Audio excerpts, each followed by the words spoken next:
अरे तोर प्रॉब्लम का बा, हर बार हमार रास्ता में तू ही आ जाले। का ऊपर से डिसाइड करके आइल बाड़े कि युवराज के हाथ से ही मरबे तू। ठीक बा, आज तू हमरे हाथे मरबे। आज हम तोरा के खत्म करके ही रह।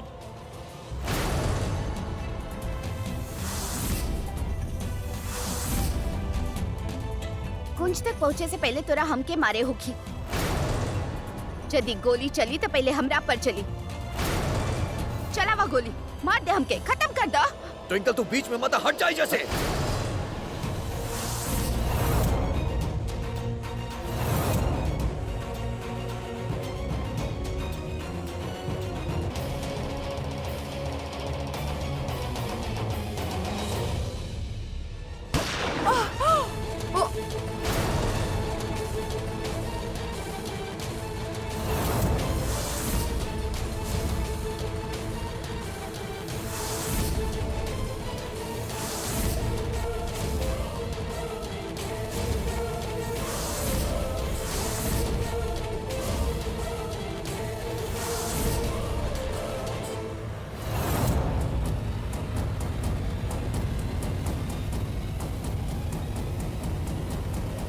अनीता जी, आँख खोलिए अनीता जी।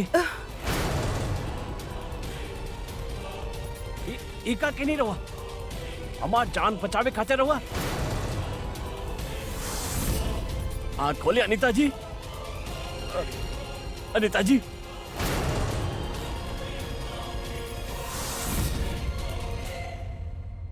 सुरजीत, हमरा से बहुत बड़ गलती हो गई, हमके माफ कर दे। ये औरत से ज्यादा तोरा से केहू प्यार न कर सकेला।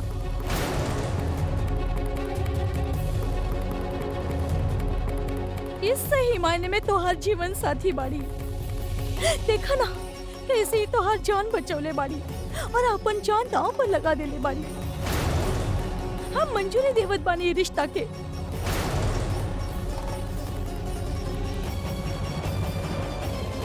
आशीर्वाद देत बानी तू दोनों के। माई, तोहार आशीर्वाद मिल गई ना, अब हमके केहू न रोक सकेला।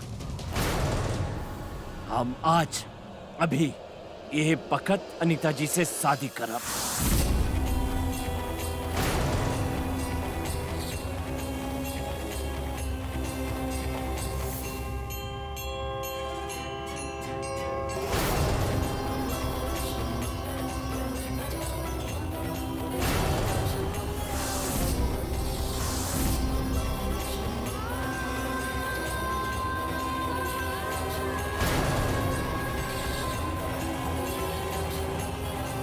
अपन खून से अनीता जी के मांग भर के एक अपन तन, मन और धन से अपन पत्नी स्वीकार करत पानी। देखिला कि कौन माई के लाल अब हमके अलग कर सकेला।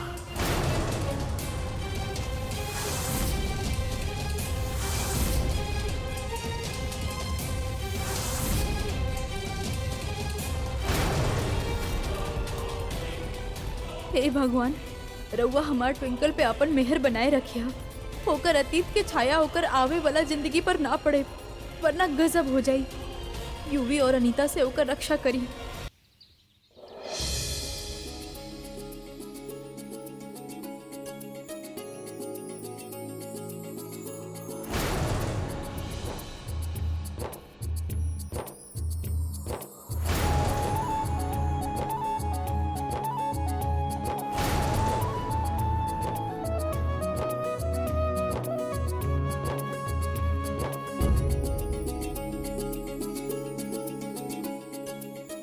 बेबी, हमने क्या आशीर्वाद दी ही?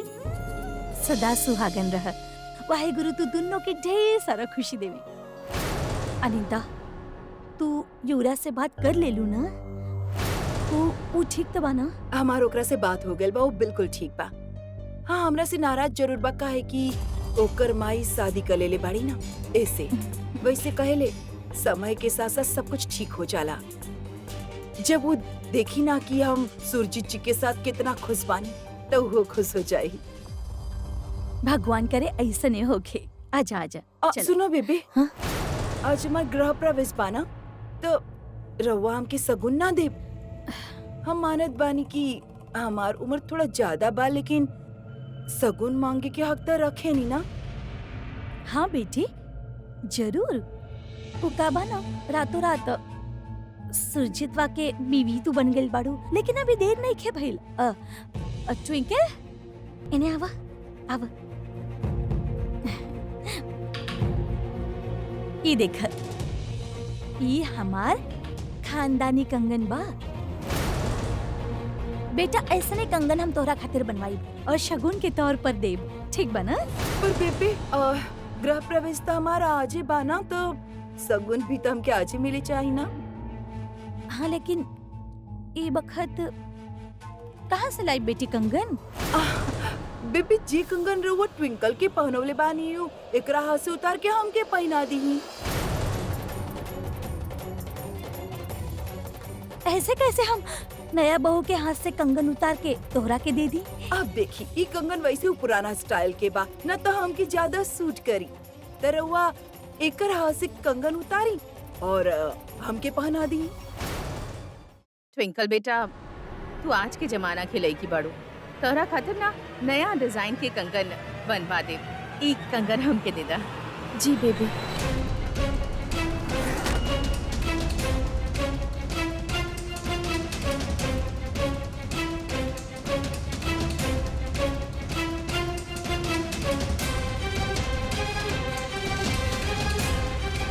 हमके बहुत ज्यादा खुशी होगी अगर ट्विंकल खुद अपन हाथ से अपन ताई सास के ई कंगन पहनावे त। भले ऐसे अच्छा गृह प्रवेश एगो बहू खातिर का हो सकेला। आप ऐसे कही ना कि खुद अपन हाथ से ई कंगन हमके पहना देवे, हमके बहुत सुकून मिली। हाँ हाँ, काहे ना।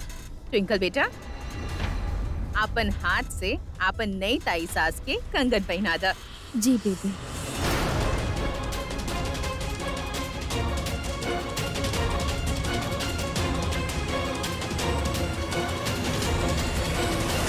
आज हम तोहार ताई सास बन के सिर्फ तो से ही कंगन छीन ले बानी ना ट्विंकल।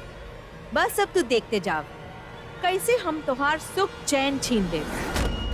तू हमार यूवी की सबके सामने इंसल्ट कैले रहलू ना, चुन चुन के बदला ले। अब जब आप हमार ताई सास बन के हमार परिवार में घुसे गई बानी अनीता आंटी, तो हम भी ठान ले बानी कि हम आपके सुधार के, आपके सारा उल्टा सीधा हरकत बंद करवा के ही दम ले। हम अपन ससुराल पे ना आपके बुरा साया बिल्कुल ना पड़े दे। और अगर हम ऐसा ना कहनी ना, तो हमार नाम ट्विंकल कुंज सड़ना ना। सॉरी।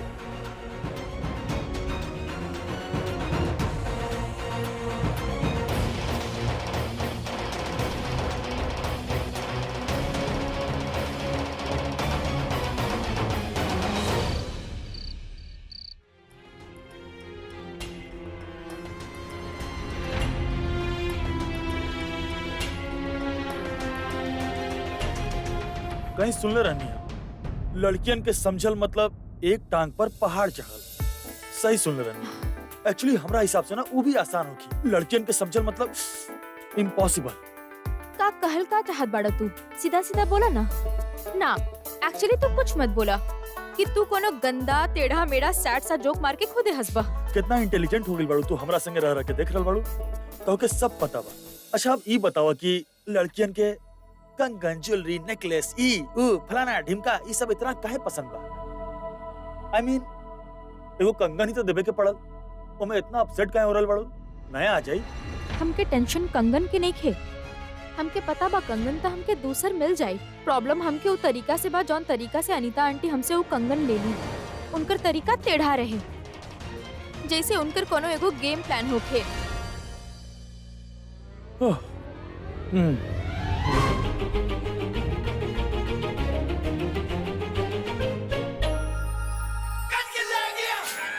तो हर प्रॉब्लम का बा? काम कर रहल बानी ना, चैन से करे दा। ट्विंकल हमार लैपटॉप वापस दा। काहे? कुछ इम्पोर्टेंट काम कर रहल बानी, सेव भी नहीं खे। हमके मूवी देखे के बा। मूवी देखे के पता हमारे लैपटॉप मिलल? हाँ? अपना लैपटॉप पे देखा। तोहार लैपटॉप पे देखब। अरे कौन सा जमाना के लैपटॉप बा? बचपन में केहू गिफ्ट के ले रहे जे अब तक बड़ प्यार से संभाल के रख ले बड़ा। वैसे अगर ई बारी खराब होगी ना तो वर्कशॉप ना जाई, म्यूजियम में जाई, एंटिक म्यूजियम में, समझला? वैसे पहला बार जेन्युइनली ना तोहरा जोक पे हंसी आइल बा, ना तो हमेशा तोहरा पर आवेला। और रहल बात हमारा लैपटॉप के, तो या तो यूज मत करा या तो मजाक मत उड़ावा। अपन लैपटॉप यूज करा मूवी देखे के बाद।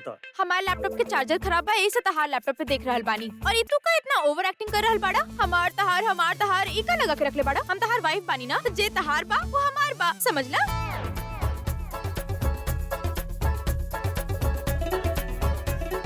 वाइफ वाइफ बोल के ना सब हड़प ले बियाई लेकी। हमार रूम, हमार बेड, हमार लैपटॉप भी, हमार जिंदगी। ई तो हमनी के किस्मत अच्छा बा कि हमनी के ब्लड ग्रुप अलग अलग बा, ना तो कहतू कि ऊ भी दा। हाँ? लाइट तू ऑफ करबू। हम कहे लाइट ऑफ करें? जेकरा के सोए के बाद वो खुद लाइट ऑफ करे ना। हम तो मूवी देखत बानी। बाय।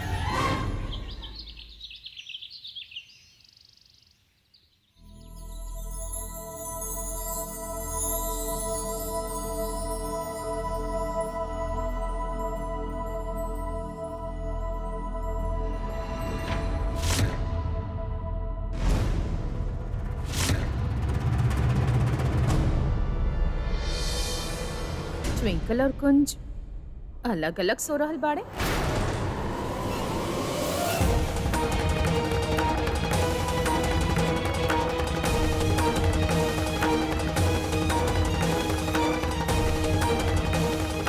हमरा माफ कर दी।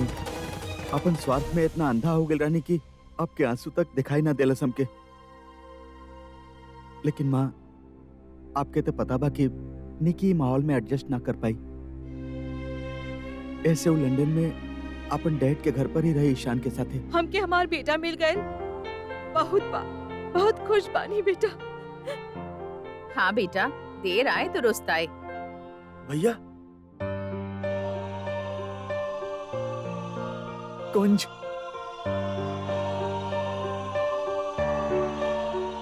कैसन बड़ा? हम ठीक बनी, आप कैसे बने? अरे आनंद, तू वापस आ गए। My god, I am so happy to see you. Finally देखा, आपन परिवार ही होखेला ना। I am really happy. अच्छा एगो बात बताव, आपन नई ताई के पैर ना छुई बा? ताई जी? हाँ बेटा, ये हमार सुरजीत के बीवी है। ये लोग अभी अभी ब्याह कइले बाड़े। लेकिन कैसे, कब? भैया आप थक गए लोग, बात तो बाद में भी होखत रही। रहुआ रेस्ट कर ली। चला बेटा। जी कुंज, जी। हमके तरफ से कुछ बात करे के बा। वैसे तो ई काम उषा के बा, लेकिन एकर ध्यान ही ना रहेला। ऐसा हमके करे के पड़ रहल बा। कौन से काम बेबे? कुंज और ट्विंकल के ब्याह के तोहफा देवे के काम। तो दोनों कल हनीमून खातिर जा रहल बड़ा, उहो गोवा। हनीमून? हनीमून? हाँ जी, हनीमून। कल तू दोनों हनीमून खातिर कल सुबह रवाना होखब। बेबे एकर का जरूरत रहल? काहे जरूरत ना रहे, हम कहनी तो तोहके तकलीफ हो गई। ना बेबे, प्रॉब्लम नहीं खे। एक्चुअली हमनी सोचत रहनी कि का जरूरत बा हमनी के आप सबके इसे छोड़ के जाए के। आप लोग अभी अभी आयल बानी, हमने लोग आराम से बैठ के बात भी ना कईनी। यही से हमने ना जात बानी ना बेबे, पाना कुछ। हाँ बेबे, ये सोचे के काम हमरा पे छोड़ दा। कल सुबह तू गोवा खातिर रवाना हो रहल बाड़ा हनीमून पे। कह देनी तक कह देनी। वैसे कुंज और ट्विंकल, बेबी के फैसला बिल्कुल सही तबा। अब नया नया कपल बा, हनीमून पे जाई है, एक साथ टाइम स्पेंड करी है, तो प्यार बढ़ी ना। वैसे ट्विंकल, तू कुंज से प्यार करेलू ना?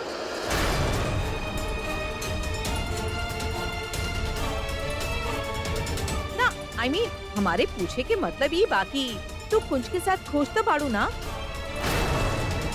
अब अनीता आंटी बेबे इतना प्यार से हमनी के गिफ्ट देले बाड़ी, तो हमने इनकार करके बेबे के कहल टाल तो ना सकेनी ना। हमने जरूर जाए हनीमून पे। हमने जाए बेबे Goa. Thank you so much. जियत रहा।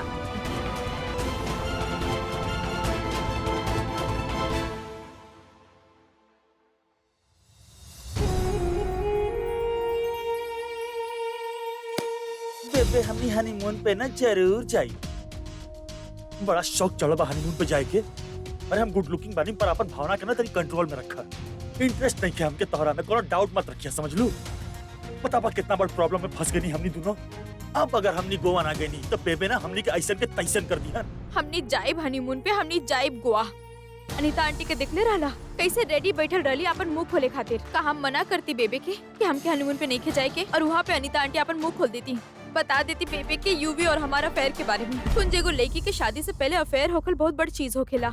अगर बेबे के पता चल जाए इतना हमार और यूवी के अफेयर के बारे में, तो सिर्फ हमरा खातिर ना तहरा खातिर भी एम्बैरेसिंग होखल। और बेबे के कितना धक्का पहुंचत हमारे पास्ट के बारे में जान के। यूवी और हमारा अफेयर हमारी जिंदगी के नासूर बन गई बा। पता ना कब तक हम अपन पास्ट की वजह से ही डर में ही जीवित रहो।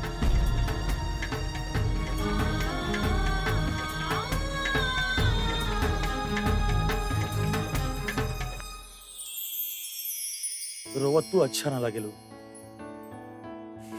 ऐसे सियापा करत अच्छा लगेलू।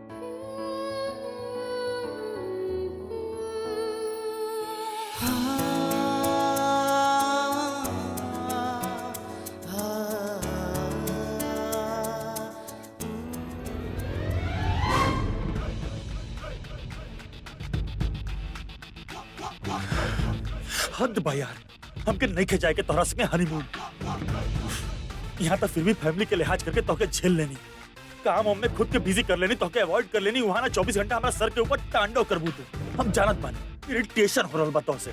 जाए के तो पड़ी तरह के हमरा साथ को हनीमून पे। अभी स्यापा से हमने के केहू ना बचा सकेला, समझ ला।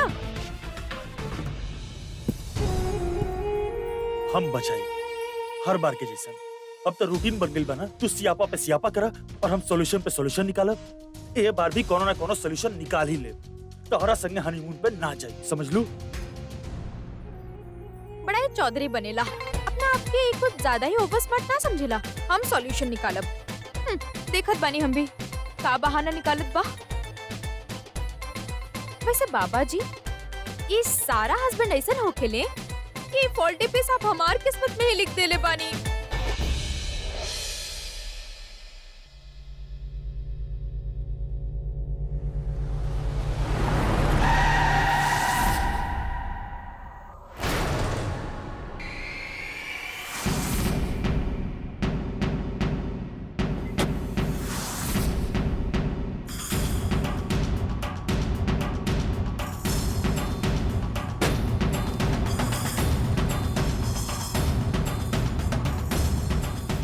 काहे तू अपन जिंदगी बर्बाद करे पे तुलल बा युवराज? छोड़ दा ये सब। अभी वक्त बात और पास, संभल जा पुत्र।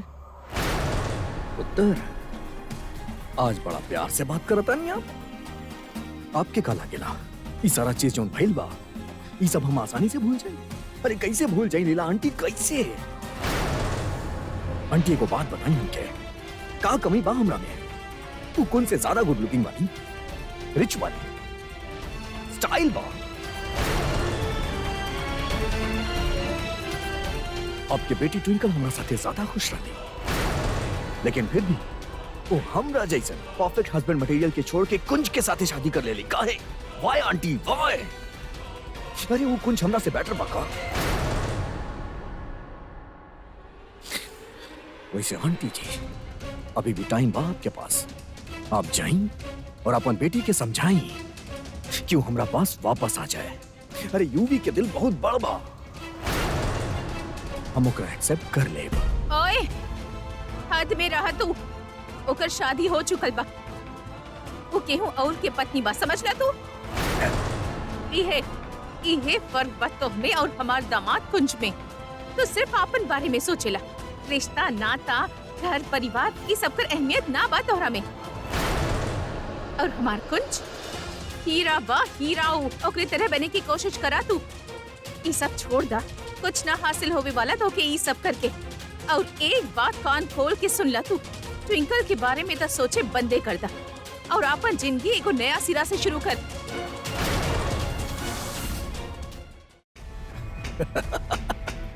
अरे आप दोनों माँ बेटी के दिमाग खराब हो गेल बका, सटिया गेल बाड़ू का।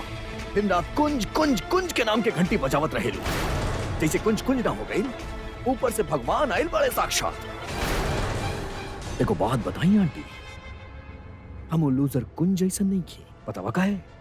हम बानी युवराज लूथरा, लोग हमरा तरह जिए चाहेले, पहना चाहेले, बने चाहेले। आप भी बने चाहत बानी आंटी? ना आंटी, सिप करा, पिया आंटी, ना ना पिया ना, ला ला। तोर हिम्मत कैसे भइल? ना, आज तो के मार के ना हम अपन नीचे ना गिरावे चाहत बानी। तो बर्बादी के रास्ता पे इतना आगे निकल चुकल बाना, तो हर वापस लौटब नामुमकिन बा। जिंदगी तो के वो मोड़ पे ले जा चुकल बा जहाँ तोहरा खातिर सिर्फ तबाही ही तबाही बा। दूसर के बर्बाद करे के बहुत शौक बाना तो के, तो जा आज एगो माँ अपन दिल से तो के बद्दुआ दे रहल बा। आवे वाला कल में तो हर ऐसा हश्र होई कि तो के जिंदगी जिए खातिर भी दूसरा के सहारा की जरूरत पड़ी। ये गो माँ के बद्दुआ बा कि तू बर्बाद हो जाई बा युवराज रुद्र, बर्बाद हो जाई बा तू।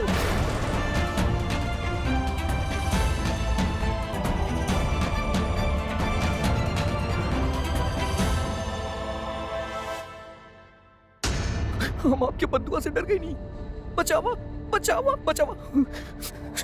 लीला आंटी हमके बद्दुआ दे गई नहीं।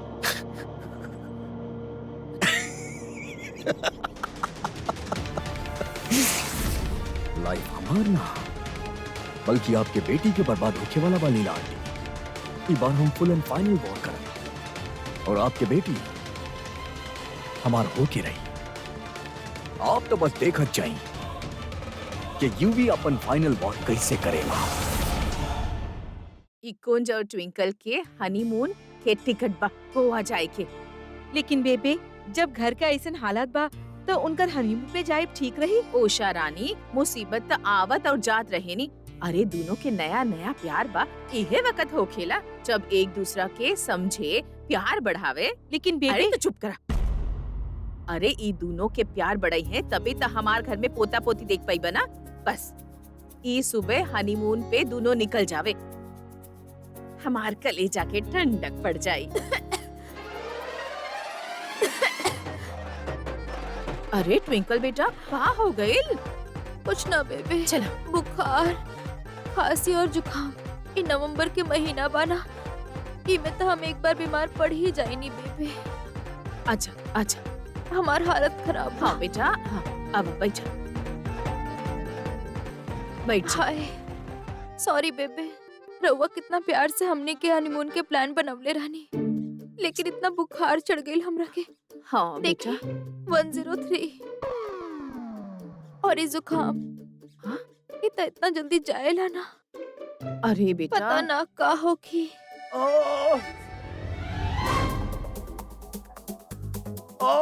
कुंज, कुंज का भइल? ई का भइल बेटा?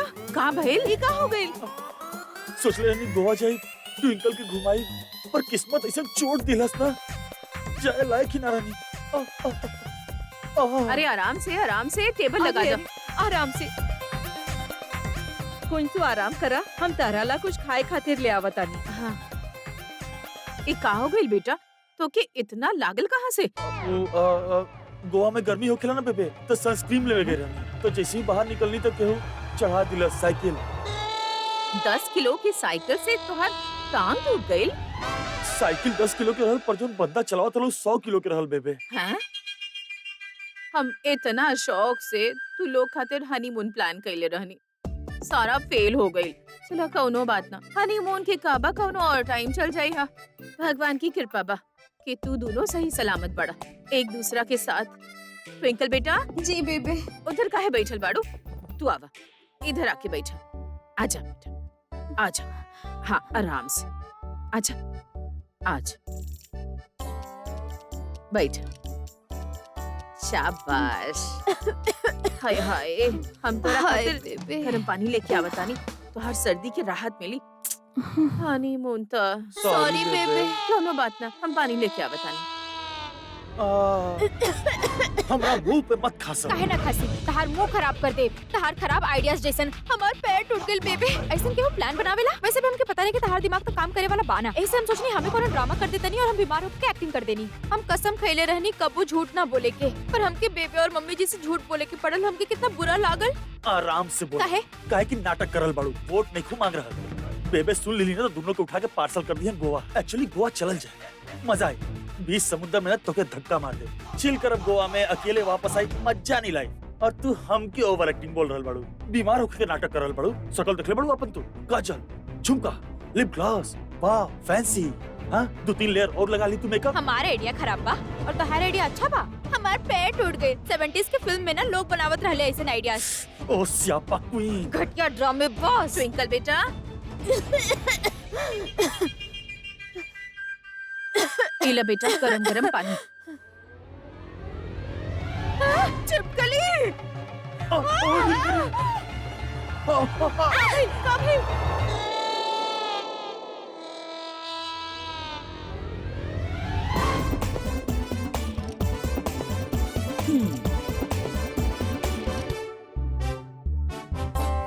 मिरेकल। कुंज बेटा हम धूप में बॉल सफेद ना कैले बानी बेटा। जब छोटे मस्ती करे लेना तब बड़ लोग के मालूम पड़ जाला। ई परिवार ने तू दोनों के अरेंज मैरिज करवैले बा। अब यह परिवार तू दोनों के अरेंज मैरिज के लव मैरिज में बदली। ए ला टिकट। तू दोनों जा रहल बाड़ा हनीमून पे, उहो गोवा।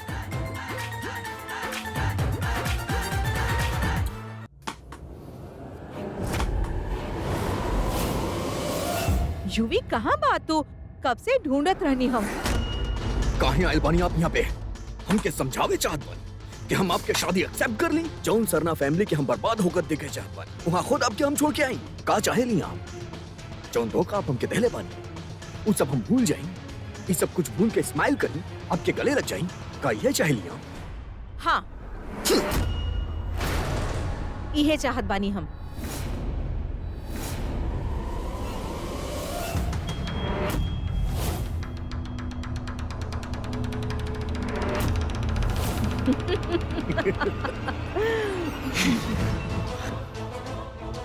वैसे माने की पड़ी, गैल तो बिल्कुल हमरा पे बाड़ा। कहाँ एक्टिंग करेला यार। Thank you, not thank bad you. At all. Well थोड़ा बहुत एक्टिंग तो तरह से सीख ले बानी ना मॉम। वेल बट प्लानिंग में आप अभी भी हमार मॉम बानी। तू तो बानी ही। कहा सुपर प्लानिंग कर ले बानी mom. I salute you for that. आपके शादी हमार गुस्सा होकर और गुस्सा होके वो सुरजीत सुरजीत ना हमार पापा जी, नया पापा जी पे गोली चलावल ठाए और फिर आपके बीच में आके उनके बचावल।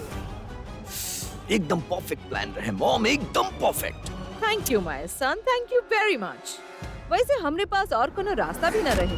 वो बुढ़ी बेबे के कन्विंस करे के रहे ना घर में घुसे खातिर, सो कर देनी हम। So what next mom?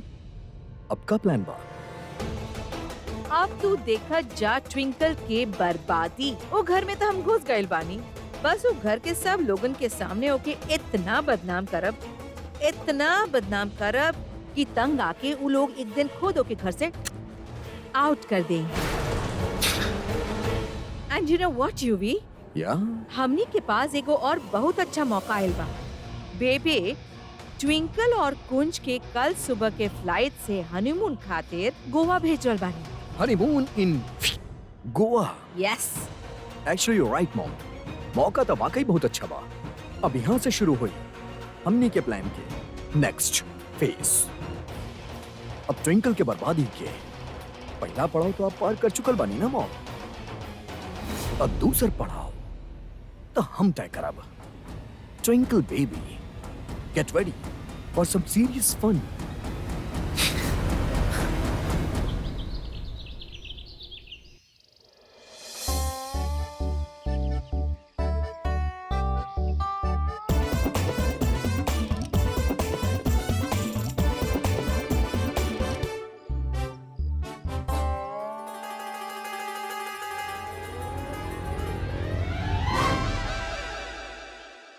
तो के का लगल हम तोहर हेल्प करत रहनी।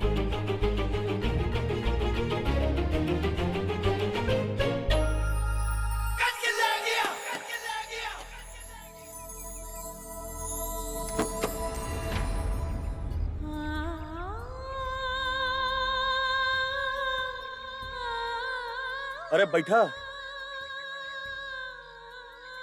का भाई? कुछ ना।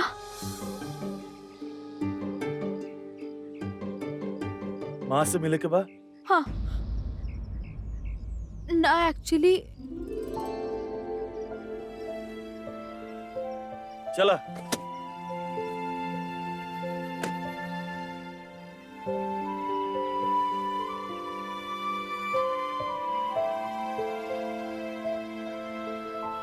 माँ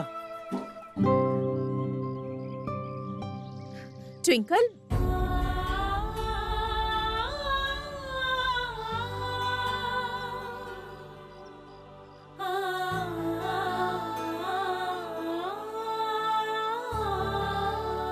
कैसे मानी रुआ? माँ हमनी लोग गोवा जात बनी, राव आशीर्वाद ले आई रहनी। एक्चुअली हनीमून पे जात रहनी, बेबे सब प्लान के लिए बड़ी, उनका तरफ से हमनी के शादी के तोहफा बाई। अरे वाह, ये तो बहुत अच्छा बात कइला बा बेटा। तू जा बेटा, बेशक जा। लेकिन बेटा वहाँ पर ना कुछ बात के ना सावधानी बरती है। वो कहा ना ऐसे टूरिस्ट स्पॉट पे ना लफंडर किस्म के लोग होवेले। नया लोग के देख के ना उनके ड्रिंक्स में कुछ भी मिला देवेले और फिर उनका सारा पैसा लूट लेवेले। और हाँ बेटा, वहाँ के समंदर से भी ना थोड़ा बच के रही है बेटा। वहाँ की लहर ना बहुत तेज होवे नी। आपन सामान ना बड़ा ध्यान से रखिए। आपन रूम के ना हमेशा लॉक करके निकलिए और रोज हमके एक फोन जरूर करिए बेटा, ये बतावे खातिर कि सब ठीक ठाक बा कि ना। हाँ, वैसे तो वाहिगुरु जी के मेहर हमेशा तोहरे ऊपर बा बेटा, और हमारा आशीर्वाद दी। जा बेटा, जाके खूब मजा करिए वहाँ पे, ठीक बा? लेकिन आपन ध्यान रखिए। जी माँ, रउआ फिक्र मत करी, हम ट्विंकल के और आपन ख्याल रखब। जे कुछ भी बोली ना माँ आप, हम उस सब याद रखब। भले ही आप कुंज के ये सब कह रहल बानी, लेकिन हमके ये बात के खुशी बा कि एटलीस्ट आपके आशीर्वाद तो हमनी के साथ बा। कब तक नाराज रहब आपन ट्विंकल से? कब तक बात ना करब? आपके ट्विंकल कितना बेसब्री से इंतजार कर रहल बिया आपसे गले लगे खातिर, आपन दिल की बात करे खातिर। लेकिन आपके गुस्सा तो ठंडे ना हो रहल बा। जब तक आपके गुस्सा ठंडा ना होके ना, हम भी आपके मनावत रहब, चाहे एकरा में हमार पूरा जिंदगी काहे ना निकल जाए। हम आपके बहुत मिस करेनी माँ, इतना तो हम कह ही सकेनी ना आपके। कुंज बेटा, कुछ जख्म ऐसन होवेले चेतना आसानी से भरल ना जा सकत, खास करके ऊ जख्म जे अपनन के देहल होवेला। और अगर वक्त के साथ साथ ऊ जख्म भर भी जावे तो अपन पीछे निशान छोड़ जाए।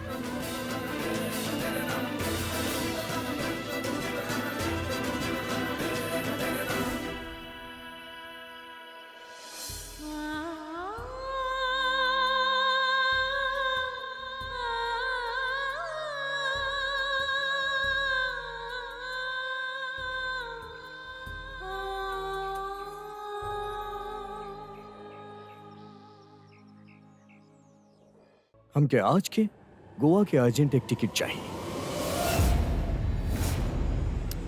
ट्विंकल, देखी तू हमने के दिन कैसे भुला गई? तोरा से बोले रहनी ना कि तू जहां जहां जाएगी हमारा नेटवर्क हमेशा तोरा फॉलो करी, हमेशा। चला मन्नी की हनीमून तो हर कुंज के साथे बा, तू गोवा जात बा, लेकिन ही टशने हनीमून यादगार कैसे बनी बेबी? वो यादगार तबे बनी जब यूवी वहां पे हुई तई टश ने हनीमून के यादगार बनावे खातिर यूवी तोरा साथे चली और गोवा टू अमृतसर आई कुंज के लाश और साथ में आई तू हमार बाह में गोवा टू अमृतसर।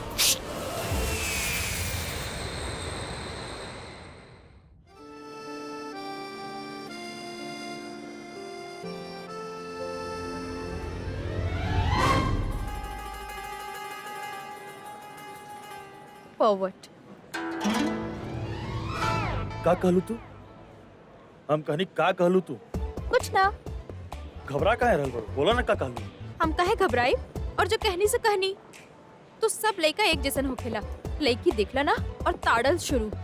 देख ले रहनी हम फ्लाइट पे कैसे देखल जात रहला तू एयर होस्टेस के।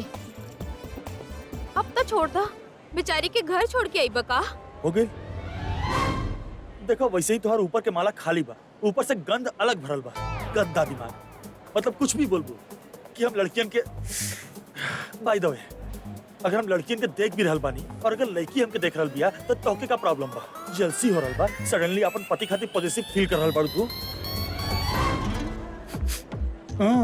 उहे हम सोची कि जले के बास कहां से आवत बा? यहाँ से आ रहल बा। जल कुकड़ी। जल कुकड़ी? आई एम नॉट जल कुकड़ी। हमको जेलस उलस नहीं की। और तू तो आदत से मजबूर बाड़ा। हम तेरा साथ अपन माथा कोड़ी काहे कर रहल बानी? कैरी ऑन। फ्लाइट लैंड भइल ना, लड़ल पहले शुरू कर दी लसी लड़की। 24 घंटे बस लड़े के बाद मौका चाहिए। वेलकम टू गोवा कुंज। हमार शक्ल का देख रहल बड़ू। होटल चलबू? होटल चलल जाओ। होटल जा। Look at this, I have my map. हम अपन होटल खुद ढूंढ सकेनी। वो तो बेबे बोली तो हमके तरह के साथ आए के पड़े, लेकिन हम तरह साथ ना रहे वाला बनी। हम अपन चल करब आ तरह के जे मर्जी करे वो करब। कितना मजा आए चैन से थोड़ा दिन बिना चिक चिक बिना कोनो लड़ाई के हम चैन से हॉलिडे करब। सो मच फन ना। चला बाय। थैंक यू गॉड, रउआ फाइनली हमार सुन लीनी। पता बा जब से तू मिलल बड़ू ना, आज तक के सबसे बढ़िया बात यह कहले बड़ू कि हम अपना रास्ते और तू अपना रास्ते। समझ लू? इनफैक्ट हर पति के ड्रीम हनीमून ना ये हो खेला कि हनीमून पे अपन चपड़ चपड़ बीवी के साइड में रख के आराम से बीच में बैठे और मजा ले सुकून से। बड़ा अच्छा भाई तू खुदे बोल दिलू कि अलग अलग जाई तो हम भी का फॉर्मेलिटीज में पड़ता नहीं, सोचत नहीं तो कि लिफ्ट दे दी होटल तक। हाँ तो अब जाना, हमार शक्ल का देख रहल बाड़ा। अरे तू भी जाना।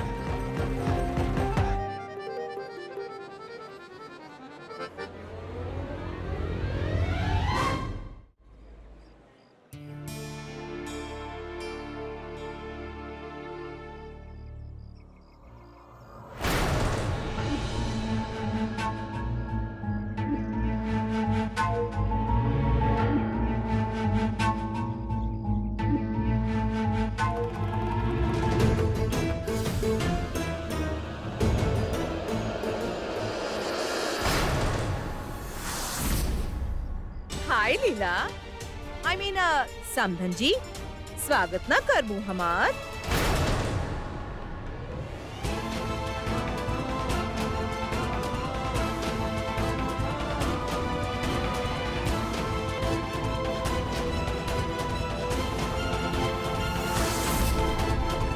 चला स्वागत वागत छोड़ा, ई बतावा तू ज्यादा बिजी तो ना रहलू ना? काहे कि हम तहरे खातिर बहुत ज्यादा इम्पोर्टेंट गिफ्ट ले आयल बानी। फोटो इना वो दिन के फोटोग्राफ्स बाड़े जे हमार सगाई वाला दिन रहे। आई मीन हमार शादी वाला दिन, जब तू अपन बेटी के बर्बादी के जश्न में बहुत नाचल रहलू, तू बहुत जोर जोर से ठुमका लगाइले रहलू, ओकर फोटोग्राफ्स बाड़े। अगर तू चाहत तो ये कॉपी रख सकेलू, हमरे पास एक एक कॉपी बा। पर तेरे पास भी कुछ याद तो होवे के चाहिए ना, अपन बेटी के बर्बादी के जश्न के। तुझे चाहत रहलू उ दिन हम उहे कहीं, सिर्फ अपन बेटी के खुशी के खातिर हम तो हर जिल्लत सहनी। अब तो का चाहत बड़ू, काहे आइल बड़ू यहाँ? लीला ये सब बोरिंग बात छोड़ ना, तू ये कंगन देखा, कितना प्रिटी बाड़े ना। ये कंगन सरनाज के खानदानी बा। तहर बेटी ट्विंकल के हाथ में रहले, पर हम बेबी से एक बार कहनी और वो हमार बात मान गई।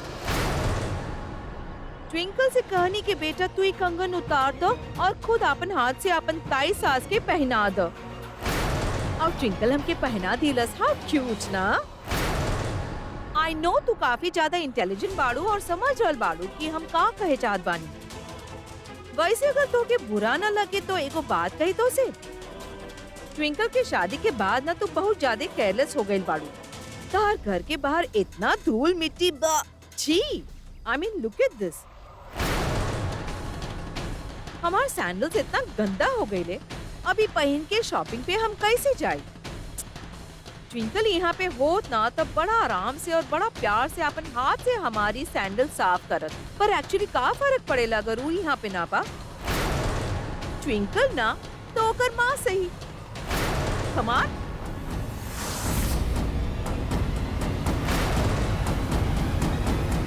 ना ना कोनो जबरदस्ती ना बा। हम इतना भी बुरा ना बानी लीला, बट आफ्टर ऑल हम ट्विंकल के सास बानी ना। तो हमके अगर ट्विंकल के कोनो बात अच्छा ना लगी तो ओके सजा भी तो हम दे सकेनी ना। अगर तू चाहत बाड़ू कि तहार ट्विंकल अपन ससुराल में खुश रहे तो सिंपल तो के हमें खुश रखे हुए। ओहो, लेकिन तोके का फर्क पड़ेगा ट्विंकल खुश रहे या नाराज रहे। तू तो वैसे भी सारा रिश्ता तोड़ देले बाड़ू ना उसे। एनीवे, तोके कोनो फर्क ना पड़ेला। I think I should leave. चला बाय। रुक,